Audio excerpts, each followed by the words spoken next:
One of the hot button topics in Chabad today, and I guess to some extent in other communities as well, but certainly and especially in Chabad, is the question of going to college.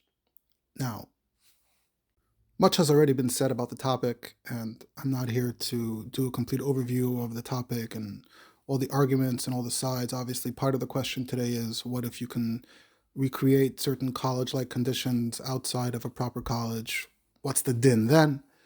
Many issues, many points, but I actually want to zoom out here a bit, and I want to point out that this question is not a new question. It's not something that began in Tafshin Yud Aleph, when often the discussions of college today in Chabad begin from the beginning of the Rebbe's assuming elements of the Nasius. We have some sharp letters, responses from the Rebbe already from quite an early point around then. So that's often where these discussions begin, but I want to zoom out a bit further, and I want to point to the fact that there's actually a very deep-seated way of thinking that really goes back to the Alter Rebbe and was expressed by a number of the Rebbeim along the way.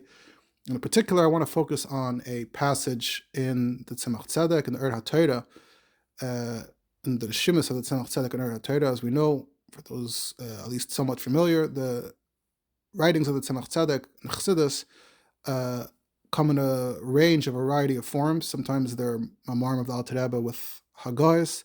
Sometimes they may be more or less a new Maimer crafted by the Tzemach Tzedek. But a big portion of the writings we have of the Tzemach Tzedek are actually reshimas. And I don't want to get into that at length here. We may have touched on it a bit in some earlier videos.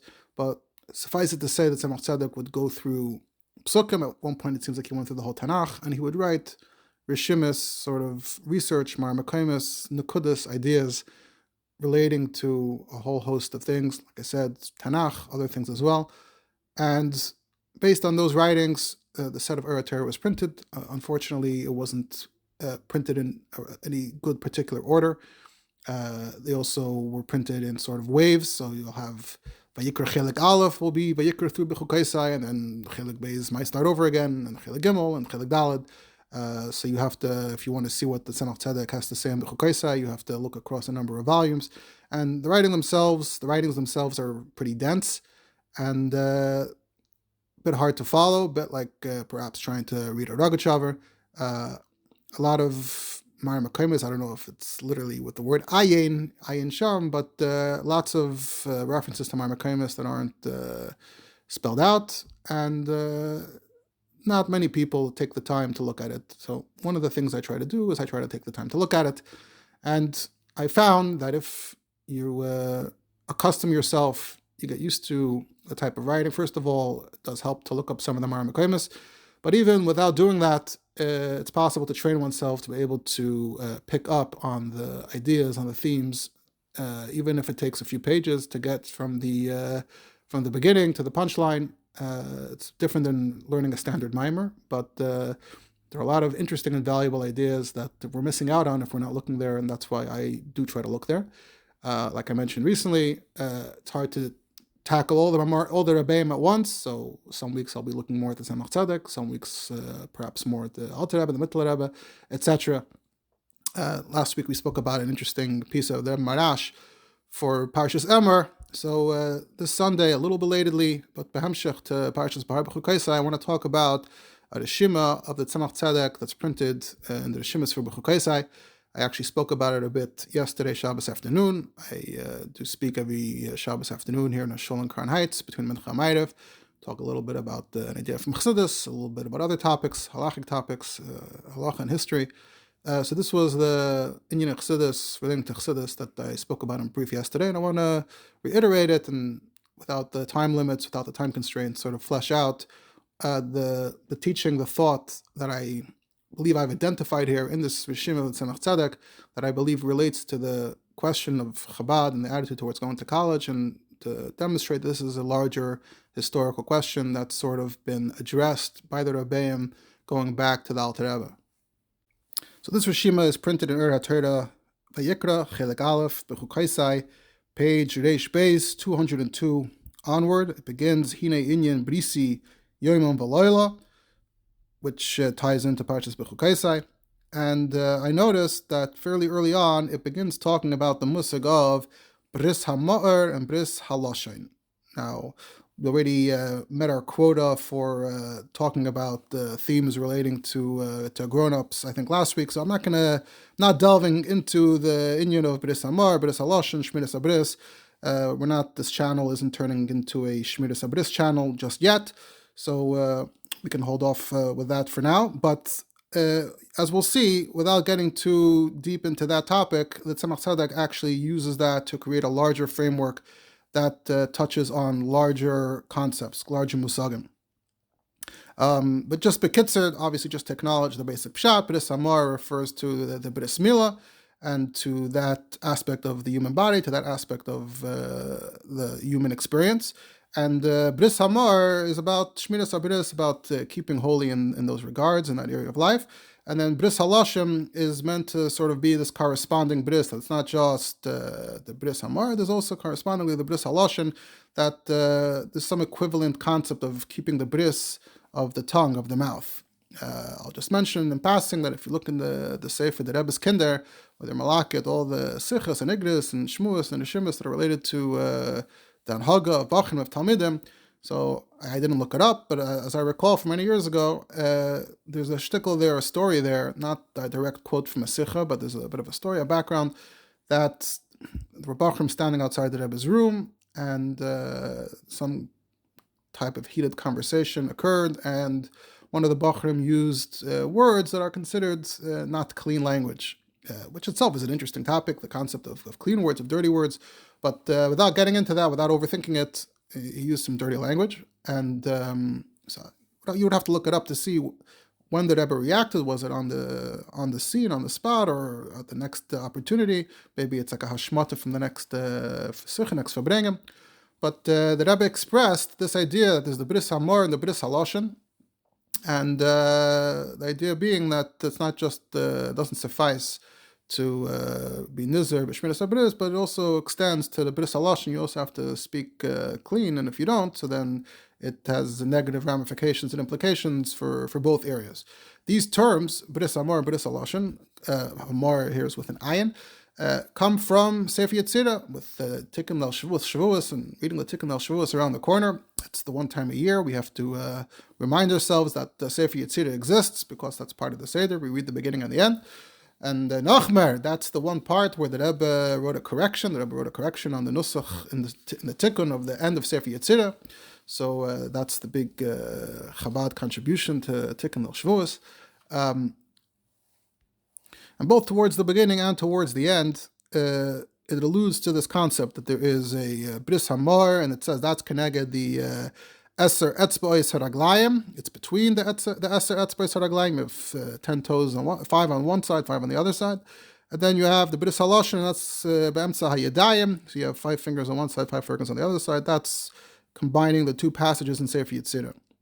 Tzemach Tzedek connects these passages to a medrash relating to Imloi Bris Yom V'Layla. There's a medrash Esther that says Yesh bris b'vsaram t'chsev v'atas bris sishmer v'yesh bris b'fiyam zu Torah t'chsev l'yomer sefer Torah zamepicha. So the medrash says there's a bris b'vsaram and there's a bris b'fiyam, and Sefer Yetzirah says there's a bris hamar and the bris halashon. So the Tzemach Tzedek, as is the derech and achreinim often, is you try to combine the different Makaitis and try to create a composite picture from these different sources. So the Tzemach Tzedek ends up going with this mahalach, with this framework, that the bris hamar, that needs less explanation and less elaboration. But that's the bris hamar. But the bris halashon, he says, lefizem kein ha-Torah hi bris halashon. So for the purpose of this discussion, the Tzemach Tzedek is saying that the bris halashon, keeping the bris of the tongue, of the mouth, that's Torah, learning Torah. And there's a tremendous arichas there, and we're not here to go through that arichas by any means. If anything, this is a good illustration of the fact that the discussion starts rather early on, and you have to go through, I don't know if you could say slog, through a lot of pages and a lot of technical terminology, Kabbalistic terminology, to get to the idea that I want to get to, which is a few pages later. But it is kedai, like I said, it's something that Rebbe referred to in other places as well. I think that maybe there's even like a Pesach night of Pesach, the Rebbe speaking about the Haggadah, one of the early years in the Yuds, maybe where the Rebbe brought in the inyan of Shmiras Bris. There's a few interesting places where the Rebbe does mention it, talk about it, It's not something that is unheard of even in the last Dor of Chassidus, something that Rebbe would mention on occasion. So it's kedai to be familiar with the places where these inyanim are discussed at greater arichus. This also came up in the discussion that ensued after the recording last week about the Rebbe Marash. Someone mentioned to me, there are other ma'amarim that mention the connection between Sfiras HaEmer and B'Safra Allah. And I said, yeah, sure, true. There are a few other places where it's mentioned in passing, but often in Chassidus, you'll have ideas that are often mentioned in passing, and if you're a Yadin, you learn well, so you even pick up on them, and you're like, so that's it says this is that, but what does that really mean? Often there are some inyanim or many inyanim where there's really only one place where it's discussed a great arichas. So if you really want to know what you're talking about and understand it and appreciate it, you have to track down that one place. So in that case, the one place where that aspect as well, at Sfiras v'Safra Allah, need to have Sektara, the one place where it's discussed by arichas is in these drushim of Tafresh Lamed, Tafresh Nun Beis. And in fact, in a few places where the Rebbe touched on it or mentioned it in passing, the tziyunim on the bottom are to Tafresh Lamed, Tafresh Nun Beis. So in that sense, these memorim are somewhat known as, if you actually trace it back to where it's discussed, you'll find that it's discussed there. Just a quick Maimer Muskar, one of the points that came up in the discussion afterwards was that Tafresh Nun Beis, the Rebbe Rashab's youngest sister, got married at a slightly older age than the other members of the family. The Rebbe Marash had already passed away quite a while before, and it was left to the Rebbe Rashab to sort of preside over the chasana. And there are some drushim, some mamorim that the Rebbe Rashab said bekesher to that chasana. So Herani Chacham Echad that Uli Yesh Leimar, that for that reason the Rebbe Rashab must have copied that drush, and he didn't have it. Apparently, Rebbe Marash may have not written it over when he chazed it in the later years, whichever year it was, Tafresh Lamed or Tafresh Nun Beis. It seems like the Rebbe Marash didn't write it or copy it, so the only real version was from Tafresh Tazayin. And that's why the Rebbe Rashab had it copied into his Maimon for Tafresh Nun Beis. Mistama, he must have chazed it, and it seems somewhat likely that he chazed it bekesher to an actual wedding, which strengthens my point about the Drushe Chasana, that the Drushe Chasana of the Rebbeim often touch on these aspects in a little bit of a ifn of halacha l'maisa, because you're actually talking to Chasana and Kala, and the stuff is real, it's not just in the abstract. So this should also be classified as a sort of drush for Chasana that the Rebbe Rashab may have said because to his youngest sister's wedding. Not only that, once he pointed that out, I went and I looked in Tafresh Nun Beis, towards the end of Tafresh Nun Beis, the Rebbe Marash married off his youngest son, Rebbe Mendel.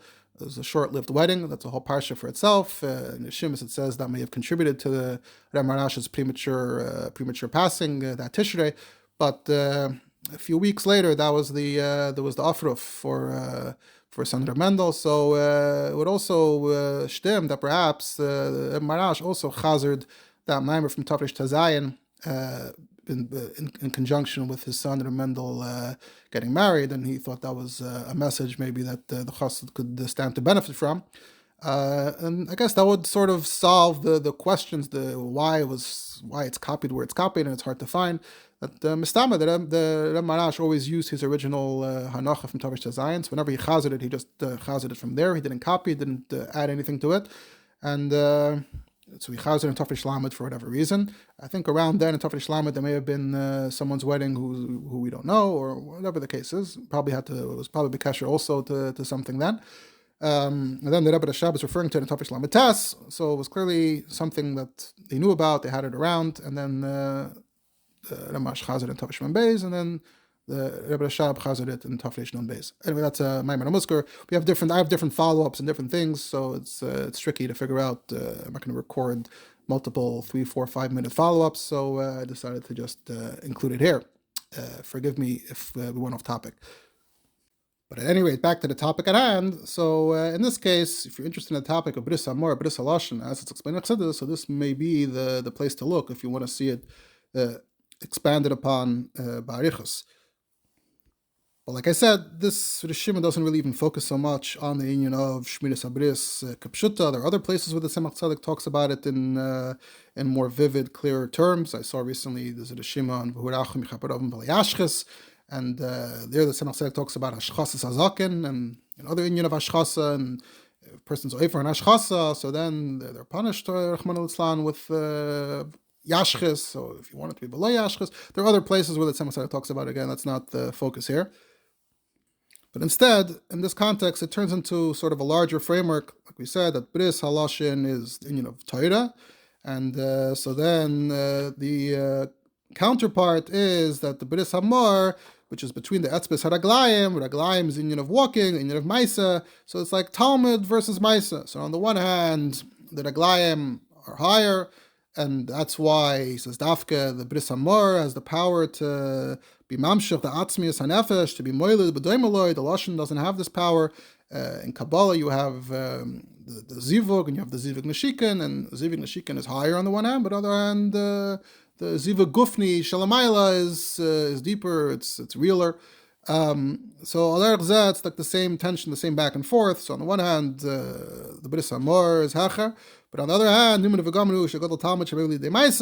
so on the other hand, that's greater. We're not getting into the whole arichos.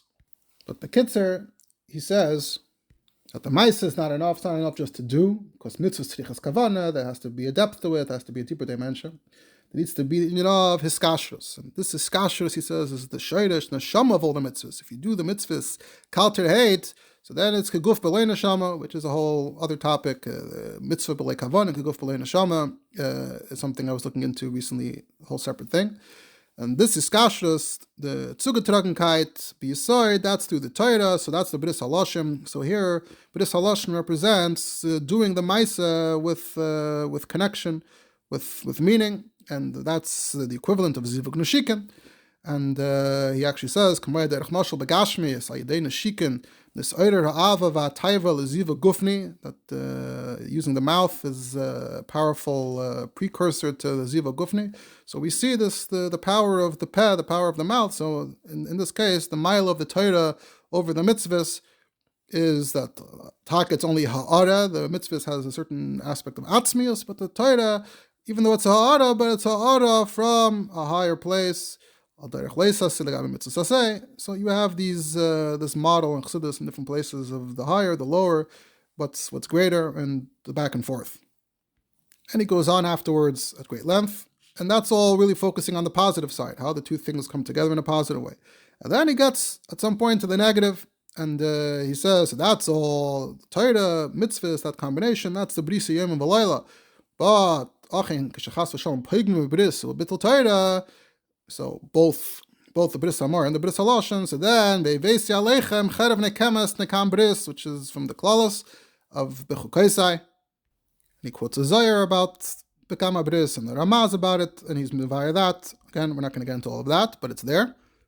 But the question is, within this framework, what do we even mean when we say being pegim bebris? Like I said, here the Tzemach Tzedek is not talking about gor nidrek zachen. So was heißt pegim bebris? So he says two things. First, he says, "Ochena pegim bebris v'skashruzu, u'mamshech iskashrusu b'nyonim gashmiyim b'tayvus gufnius elcha achreim ahavai sheratem zoynim achareim." So then, that's the example, and he ties it into the lashonos of the Zohar and the Ramaz of the rotzen and the cheshek lamaila subsides, goes away. So you get disconnected from elikos. So that's one thing. And then comes the passage that I really wanted to talk about. This is what he says: "V'hinei kamoy shebekdusha yesh bris halashon u'bris hamor, v'gadol talmud shemevi chulu." As he just explained, that ultimately the way it was explained in this presentation, Talmud is greater, so bris halashon to a certain extent is the key, is greater. He says, "Kach l'umazeh b'pegam habris ayidei bittul bris halashon dekdusha." So in the negative sense, pegam habris, talking about the dafka the bris halashon. So this bittul bris halashon. What's bittul bris halashon in this model? He says bittul bris halashon in this model is hainu bittul Torah. Stop learning Torah. What are you doing instead of learning Torah? Tzemach Tzedek v'nimshach achar chochmos rois. Instead, the person is drawn after the bad chochmos, the other chochmos, the non-Torah-dik chochmos, k'mesha kasav chachamim heima lahara, that there's being wise but in a bad way. This is something in other places where the Tzemach Tzedek mentions chochmos chitzonius. He often mentions the chartumim mitzrayim. They're the wizards of the evil knowledge. So if a person is mevatel the bris halashon bittul Torah chochmos rois as I goyim gamkein lepagam bris hamor. So then one is connected to the other. This idea, which the Rebbe repeated in that other context, this idea that being nichshel in this leads to being nichshel in that. One is connected to the other.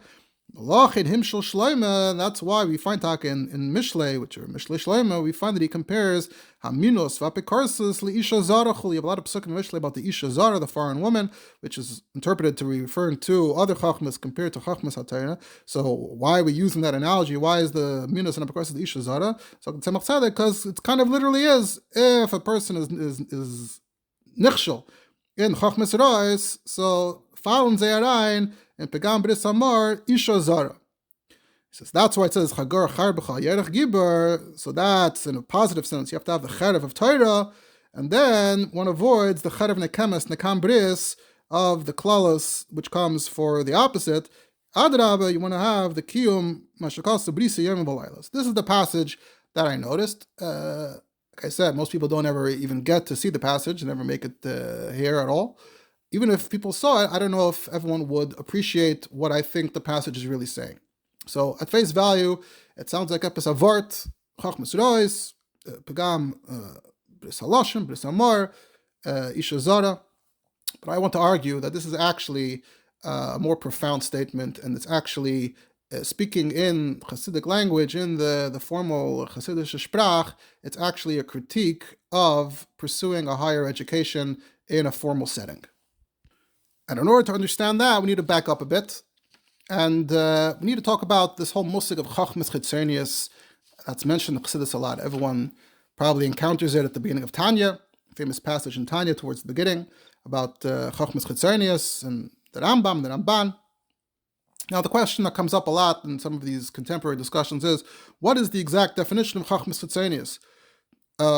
And particularly in Chabad, in the last 50, 60, 70 years, there was the question of secular studies at an elementary school level, at a high school level, which is related but separate from the question of pursuing a higher education, going to college.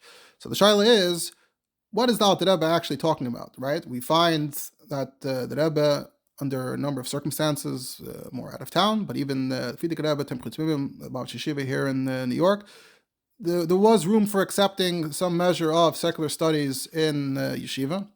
However, that doesn't seem to impact the question of going to college, and obviously there's still some very rare exceptions, but it's fair to say, as a rule, that going to college, pursuing a higher education was pretty much off limits, except in very rare exceptions. Often those exceptions concerned people who came from a different background, who may have already started pursuing a higher education, but and then were niskarev, or whatever the stories were.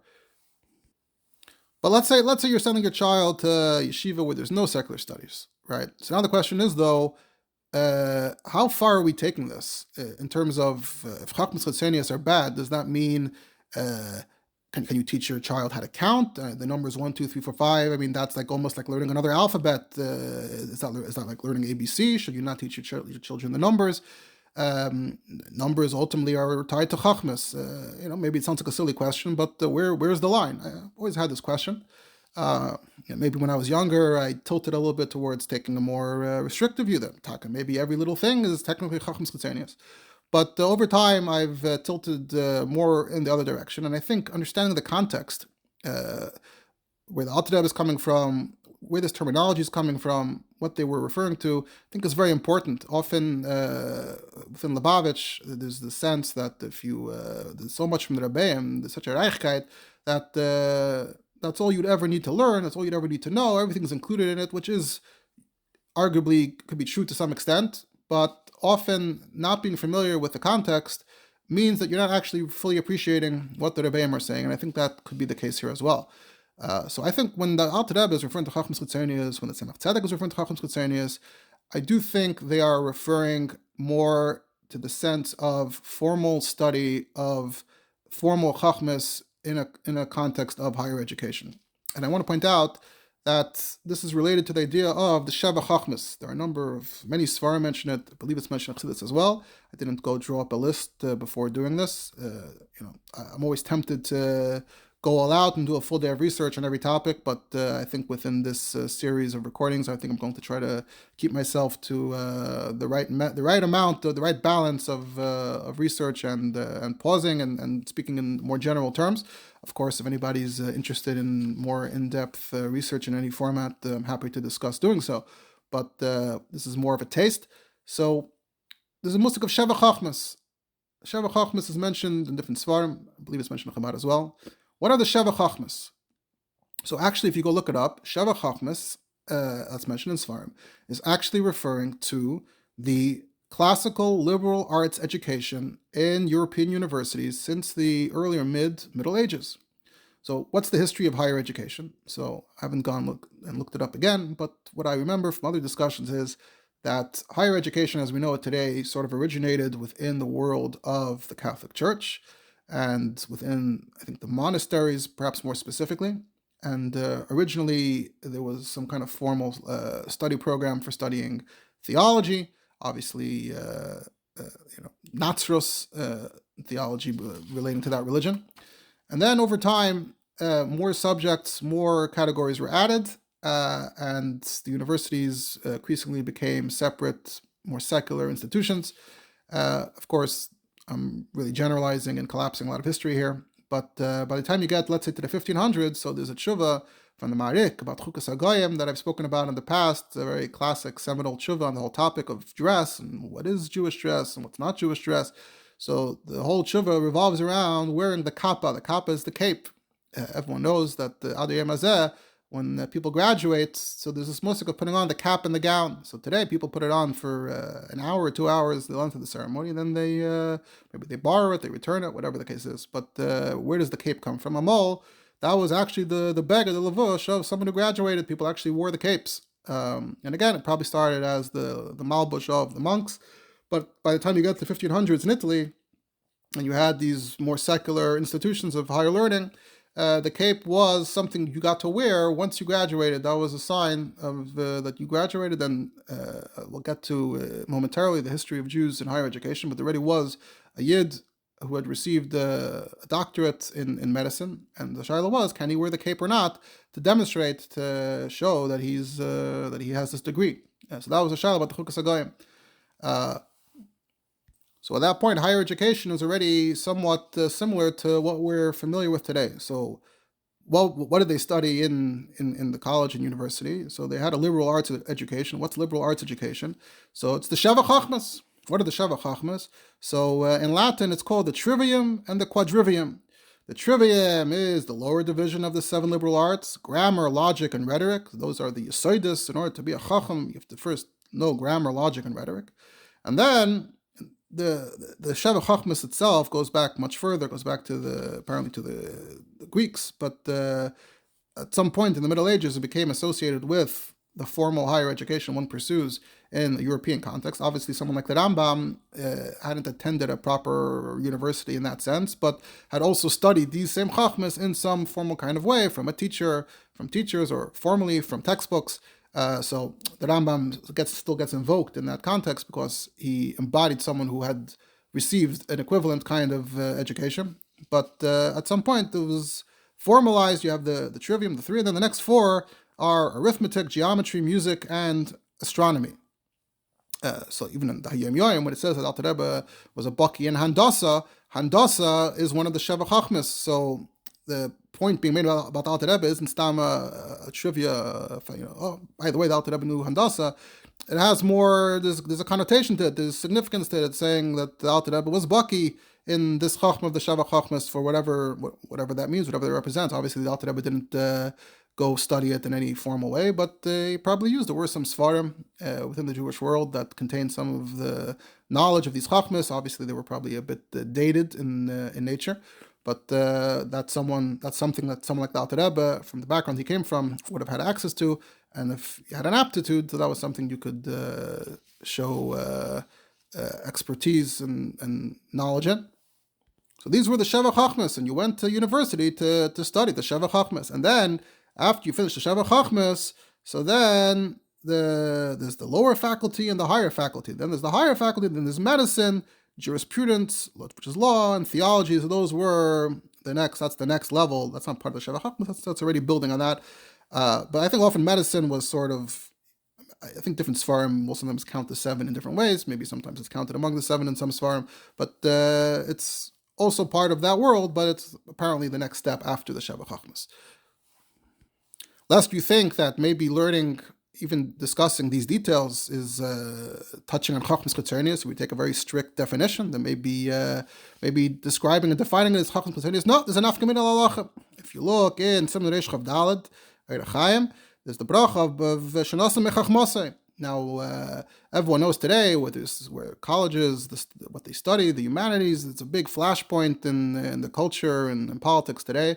One of the criticisms is if you went to college and you studied the humanities, or at any rate you studied stuff that's less formal than medicine, jurisprudence, and theology. Maybe you studied poetry or you studied literature or something else.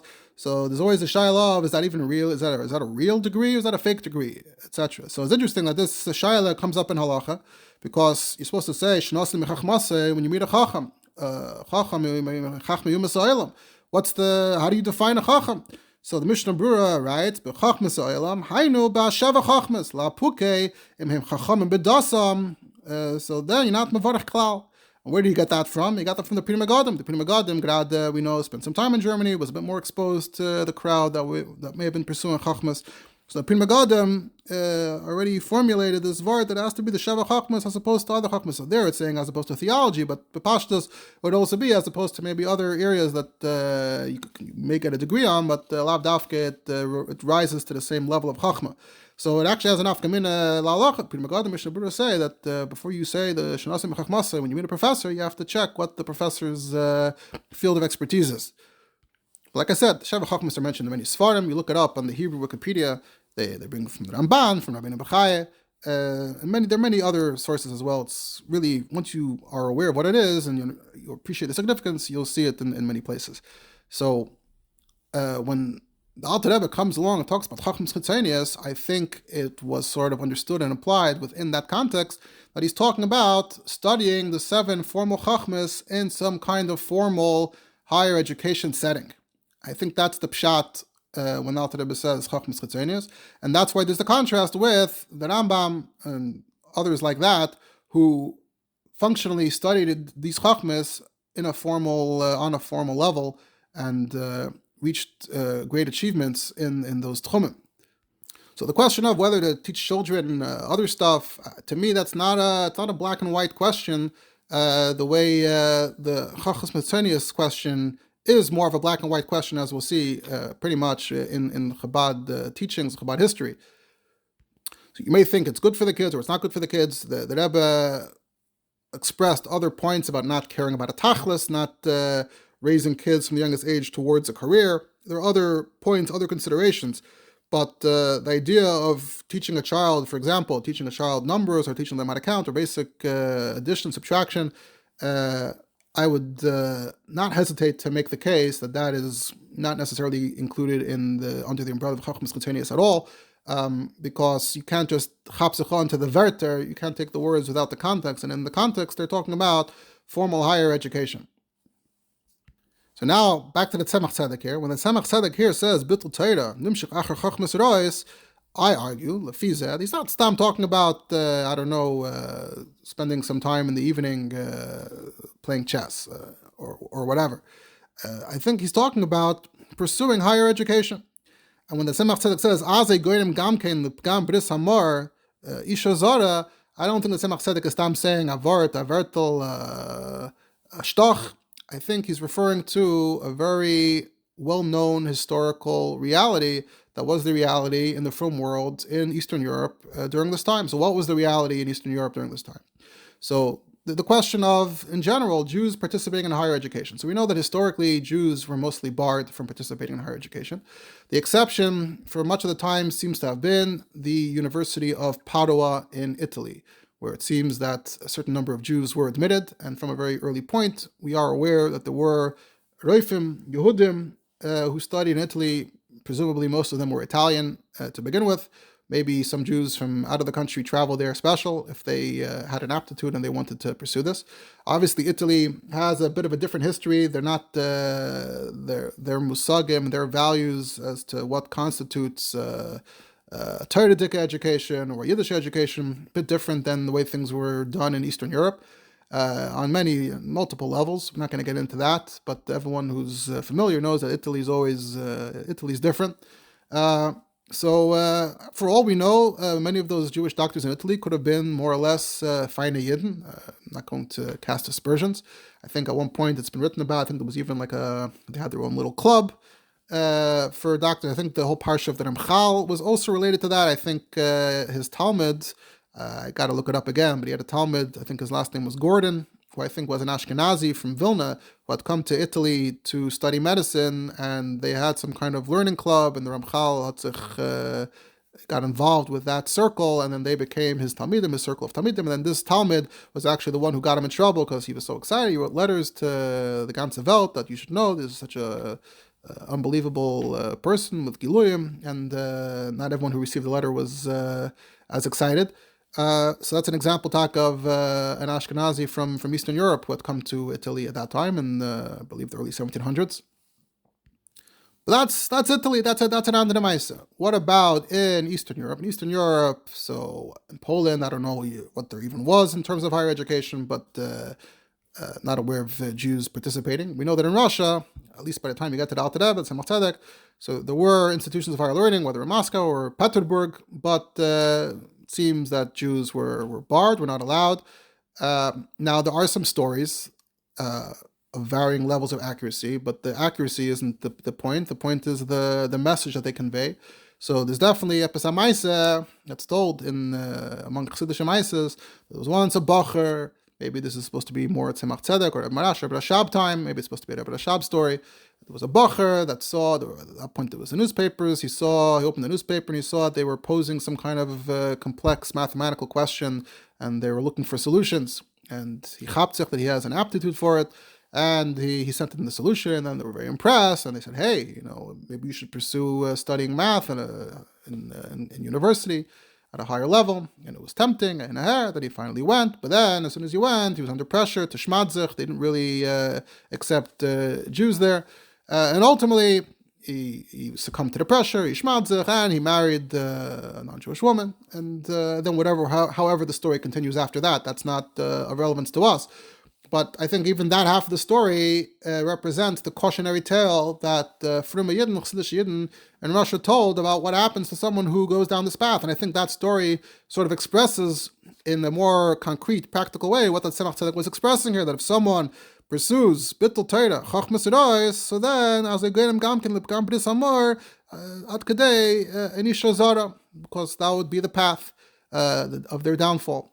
Recently, an article was published about the Ilui of Chashnik, who also sort of fell into pursuing chochmos. So his nefila wasn't as bad as far as we know, as far as we've heard.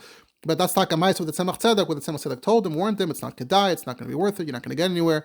And that's what seemed to happen, where he had the advanced knowledge, the higher education, but he wasn't able to do anything with it, and he ended his life in poverty and destitution. So that's another cautionary tale. So you had these cautionary tales of what happens when someone attempts to pursue this. And if you look at the entire history of this tkufa, as far as I know, we are not aware of a single case where a person, certainly a Chassidish person from a Chassidish background, went to pursue higher education and lived to tell the tale, remained a Chassidish Yid, was admitted to the Kehillah, there was no such thing. It was completely upgefragt. Pashat, Begashmias, Beilam Haza, it was a sort of a given. A person, if they somehow pursue that, even if they don't do it in Russia, even if they leave Russia and they go to Germany, because in Germany by then Jews were admitted, or they go to Italy, you could pretty much assume that you can give up on them. Now, we do know that there were some doctors that the Rebbeim had al Tzmikoravim, and in particular, there's a doctor, Yeshaya, who was in touch with Alter Rebbe, and Alter Rebbe had a very fascinating correspondence with him about scientific matters, and it's probably worth its own discussion. But Alter Rebbe was interested in up-to-date anatomy relating to Shilas in Nida, and this doctor wrote him this beautiful Hebrew, what appears to be almost a translation from the up-to-date textbooks of the time, what looks like to be a very accurate, vivid description of the relevant anatomy. And it's really a fascinating topic that's also been completely underreported, under-discussed, but that's not the topic here at hand. So we don't know that doctor's story. Unfortunately, maybe someday someone will connect the dots, because if he went and pursued a higher education, then there should be documentation of him somewhere, whether it's Germany or Italy or somewhere. But that work hasn't been done yet, so we don't know what his story was. But doesn't seem like he was a regular Chassidish person. Seems like there were some people that went, that came back, they were much more iffiklet, and then maybe they could have something of a polite, cordial connection with the Rebbeim. But what exactly the story, for all we know, he could have also been a shtickle about Shuvah. It could be that he went and he studied and had an afila, and then he was Rina Skara. We have other stories of doctors in the Chassidish Welt. There's a famous Dr. Bernard, that's like about Shuvah. So there was no musig of no one goes to God except that one guy in the shtetl. He went and he came back and he said, "Doctor, that wasn't the reality. That wasn't the mitzias." And each exception, each doctor, you would have to go try to get to the bottom of what that Jewish doctor's story was. So I think what the Tzemach Tzedek is saying this, even though it's written in very terse style, and like I said, you could read it in Weitergefahren, I think when analyzed and taken apart correctly, I think this is a pretty pointed critique of this reality, of the fact that anyone who pursues this path is almost guaranteed to have an afila, not just in the bris halashon, but also in other areas. Ultimately, we're talking about shmiras habris, but we're not even talking about the so-called smaller things. We're talking about someone who will end up intermarrying completely out of, which is the ultimate inyan of Shmiras Bris, versus being paigim in the bris, is intermarrying. What's interesting is that with this in mind, we can actually understand and appreciate a lot of what the Rebbe Rashab was saying 2 generations later. Because if you look through the Rebbe Rashab's writings, he was in touch a lot with Rabbanim from Germany. Now, Yiddishkeit in Germany, Orthodoxy in Germany had already undergone tremendous upheavals, and at that point, secular education or even higher education was sort of part of the program. Even if you wanted to be Orthodox, you probably, the Orthodox rabbis probably needed to get doctorates, etc. In order to be respected, in order to be seen as a somebody, you needed to have higher education. I guess till today in the modern Orthodox world, I would assume that a proper respected rabbi would probably be expected to have an advanced degree in some area. It could be Judaic studies, and in the 1800s, the not just the Orthodox, but certainly the non-Orthodox Jews of Germany invented the whole field of Jewish studies. So you could get degrees perhaps in the field of Jewish studies. But even that field was not seen as a Hamish field. Plenty of the people in that field are not considered ma'aminim. And so you did have, though, some of the Orthodox Rabbanim who also pursued a similar path. So the question was, does this path have any relevance to Yiddishkeit in Russia? And the Rebbe Rashab consistently resisted any attempt to make any connection. And he said, whatever the case for Germany is, maybe it's better for them, that's better for them than the alternative. But for us, it's terrible. And interestingly, the Rebbe Rashab points on a number of occasions to the case of Rebbe Yisrael Salanter and his Talmud Einhorn. 2 letters, meaning more than once. This is something that Rebbe Rashab invoked to prove his point. And I want to go off a little bit and just talk about this. It's somewhat known, it's not completely unknown, but a few years ago I once dug into it. I found some interesting sources. So Rebbe Yisrael Salanter, by way of quick background, Rebbe Yisrael Salanter is considered the founder of the Mussar Movement. To some extent, the whole yeshivish Welt today is somewhat of a hemshech to Rebbe Yisrael. Most of the yeshivish world, maybe Brisk or some others maybe consider themselves apart from that, but we think of the American yeshivish Welt, where all or most of the Rosh Yeshivas were Talmidim of Slobodka, and Slobodka was under the leadership of the Alter of Slobodka, who was one of the Talmidim from the beginning of the Mussar Movement. And they introduced new ideas, new values. The question was what those ideas and values represent. Are they good for Yiddishkeit? Are they bad for Yiddishkeit? That was controversial at the time.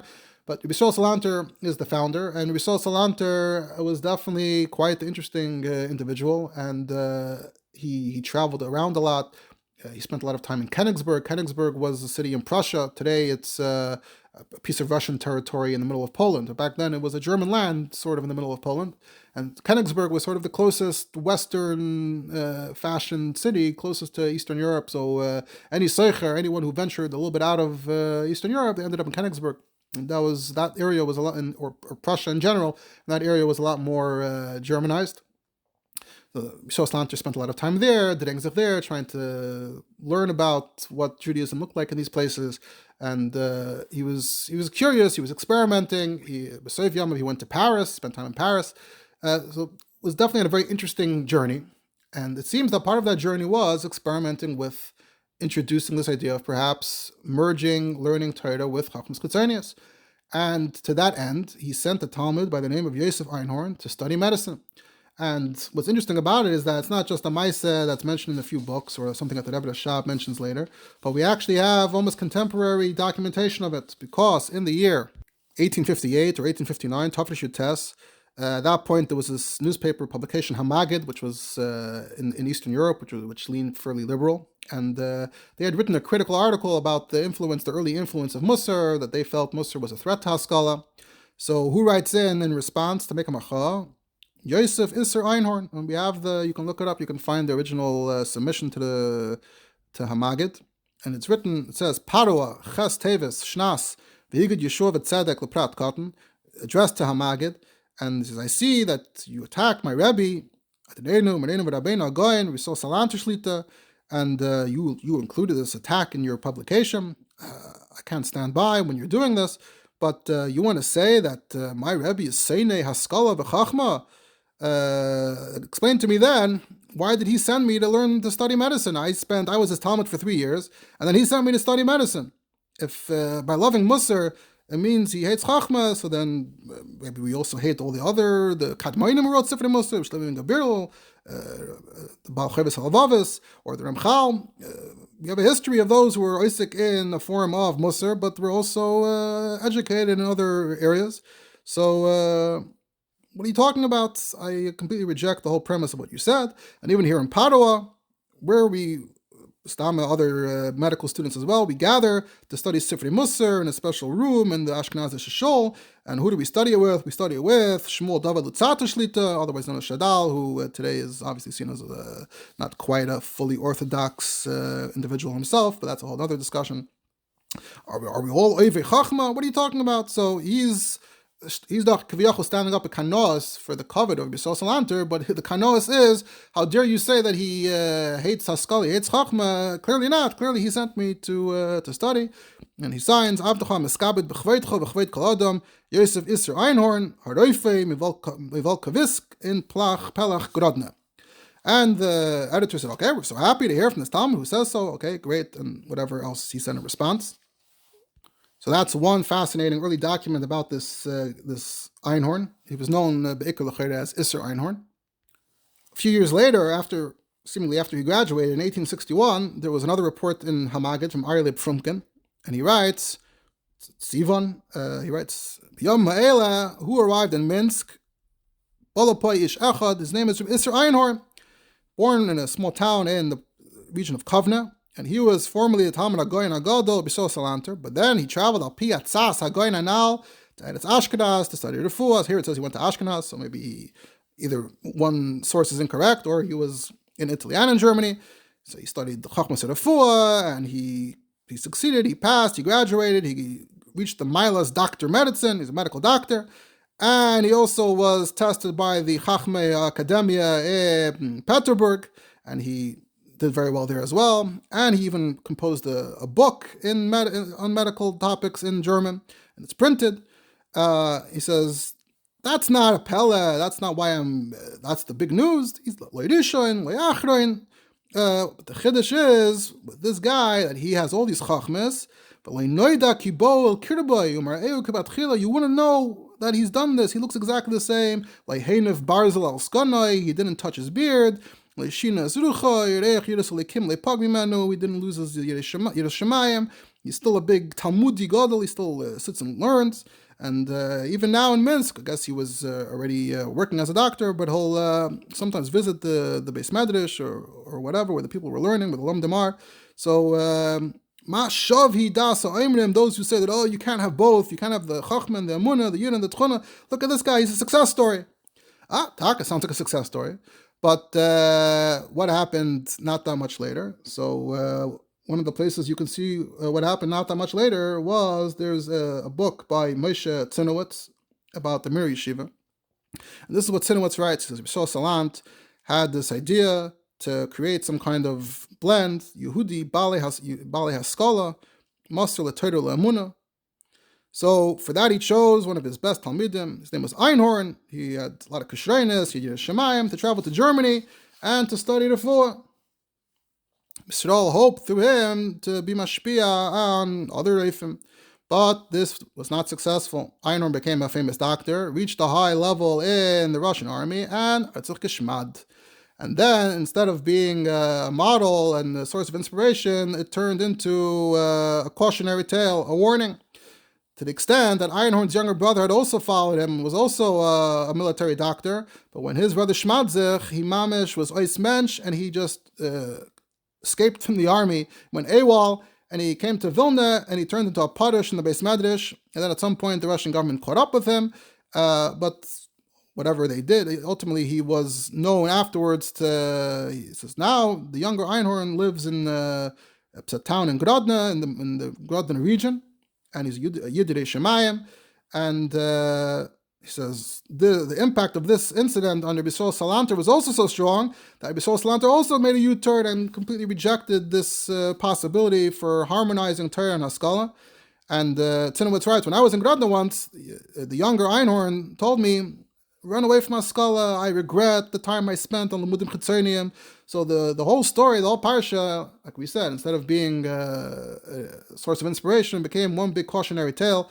And the younger brother seems to have mamish been traumatized and sort of lived out the rest of his life as sort of this traumatized person who felt very harmed by that whole experience.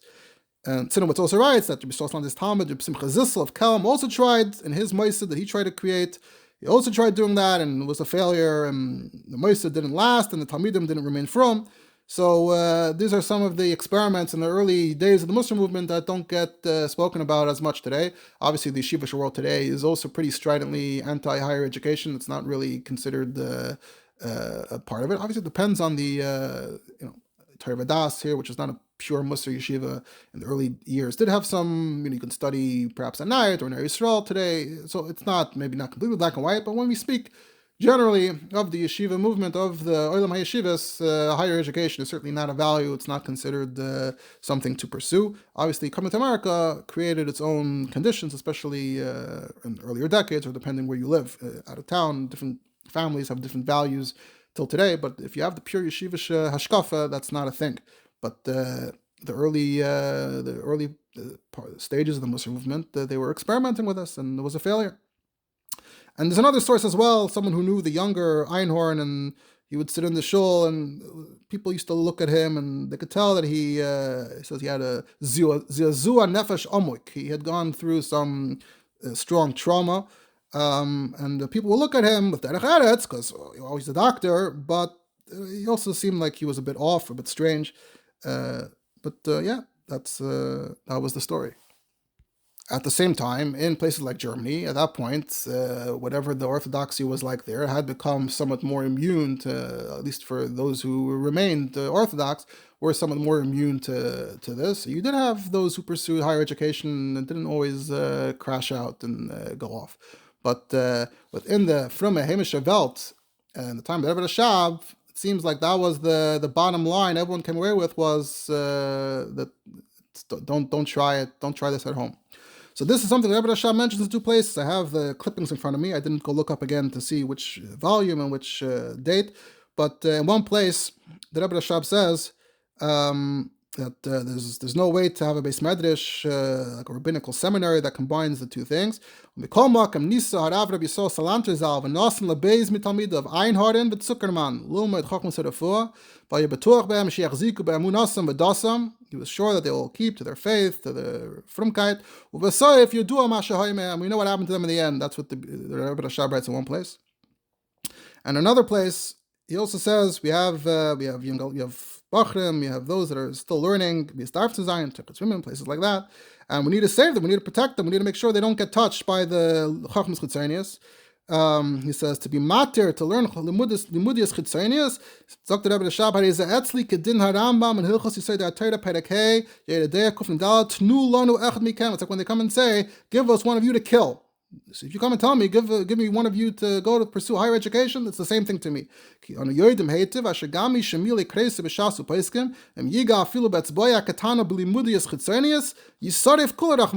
someone who's already mature, he learned a lot.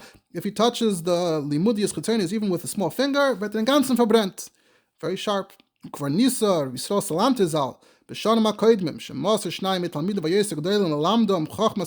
tried this, and he sent his two big talmidim to learn chochmos dasoi. That's referring to Einhorn, who he named in the other letter. The Abeis, presumably the Zuckerman, who he mentioned in the other letter, he kartiv, I knew him. He completely, acted like a complete nochri gomer. So Zuckerman is less a famous case, but the Rebbe Rashab refers to the two of them in both cases. So Einhorn was the bigger cautionary tale, but the Rebbe Rashab also knew about this Zuckerman fellow. So the Rebbe Rashab was speaking about real stories, real names, things that happened. Even in the Litvish context, it was said, as we quoted earlier, that Bishol Salanter felt burned himself by the experience and completely rejected following this route. So the question of college and the harm of college, and here in America, since, like I said, since Tafshin Yod, so the harm of college is often associated with the pritzos and all that. But the question and the issue didn't start in Tafshin Yod. The question goes all the way back to the time of the Alter Rebbe, because as early as the time of the Alter Rebbe, there was the remote possibility that one could pursue a higher education, whether in Italy or even in Germany by then. And I think that's what Alter Rebbe is referring to, and the Tzemach Tzedek, I think, even more directly here in this passage, as I've analyzed it and presented it. I think Tzemach Tzedek is making this direct case that it was a pretty direct cause and effect, that you pursue this, you're likely to end up, Geshmad, the Mamela, intermarrying. What's interesting is that it was pointed out to me, someone reminded me, that there's actually a letter from the Frierdiker Rebbe to the chief Rabbi Herzog from the year Tafshin Aleph. Now, Rabbi Herzog himself pursued higher education, even though he came from a more Eastern European background. But he pursued a higher education, and we know famously his PhD was in Tcheles, so he pursued Judaic studies, I would assume, but I didn't go check what the exact category, what the exact track it was on, but it seems like he found an Indian within Yiddishkeit to write about. But the Frierdiker Rebbe interestingly writes to Rabbi Herzog that in one of the trips of the Rebbe Rashab to Menton, which is, I believe, in France, he said he met Rabbi Herzog's father, Rabbi Herzog's mother, and Rebbe Rashab told the Frierdiker Rebbe at the time that I really enjoyed meeting the young Rabbi Herzog. And Rebbe Rashab said that is Arein Talmid Chacham. And when I spoke to him, I saw that in addition to his godless in Torah, he's also baki in chochmos and languages. And the Rebbe Rashab said to the Frierdiker Rebbe, it occurred to me that what came to mind was the Maimer, Ein Divrei Torah Mekablan Tumah, the idea that Divrei Torah could be immune to Tumah. And Das Ruf Ich, Arein Talmid Chacham, that's a clean, pure Talmid Chacham, and he said a lot of great things about him. And then he says, the Rebbe Rashab said, chochmos chitzonius, menagdes l'Torah, u'mishtadles l'Tama. They're literally the opposite. They're like actively trying to tear a person down. But so if someone's on the right darga, then divrei Torah shaloi could be doicha the tumah and adarabis from the Mezakei Rabim, and the chochma adds to his Torah, like the Rasag and the Rambam and the Ramban in their generation. So interestingly, that the Rebbe Rashab, when he met someone like that, so on the one hand, it seems like that was like the biggest chiddush. It was like the first time he actually met someone who was a ben Torah, Talmid Chacham, and pursued higher education, and came out and still had the tzura, and nothing happened to them. It's like Einhorn, where the other shoe dropped. Taka geblieben lefiarach, a gadol, a reine Talmid Chacham, yiras chate kedamis l'chachmasai. And then when the Rebbe Rashab encountered that, so then he said, there is a framework to explain that there is a Mussar of individual. So it's interesting when the Alter Rebbe says that the Rasag, the Rambam are the exceptions, so it implies like you have to be up as and here the Rebbe Rashab seems to be acknowledging that no, even someone like Reb Herzog could also be in that tradition of Rasag, Rambam, and Ramban. So that also tells us that at least at some point the Rebbe Rashab came to acknowledge that there is a Mussar of an exception. But obviously, those are not exceptions that have much of a nafkamina. The standard, the default, still stands. So what do we take away from this? What we take away from this is I think this provides some valuable and important context, both to sort of defining what the Alter Rebbe, I think, in my opinion, is really talking about. But on the flip side, it gives a lot more context and background to the Chabad stance in opposition to pursuing higher education. Obviously, today there are new scenarios where you can get a degree, but not in a college environment. So those are taka interesting shilas. Obviously, a lot of people do it. We don't see l'chayda. If you want to, the question is, do you follow what the letter of what the words, what the sefer, what the text says, or do you follow the pnimius hakavana, the tam? So in this case, it does not seem, we wouldn't immediately say that those who get a bachelor's or a master's through these programs, mamish tears them down from Torah, from Yiddishkeit. So maybe that itself proves that this is a different gather, and I'm not opposed to viewing it that way. I don't think that everything has to be taken completely tzimtzum kipshute. On the other hand, there could be other objections, concerns, and issues for other reasons as well. So I'm not taking a side here outright, but the truth still remains. I think it's fair to say. Obviously, there are some exceptions as well, but I think even among every generation, those that actually do go to pursue higher education, whether it be a doctor or other things, but from our experience, I think it's still.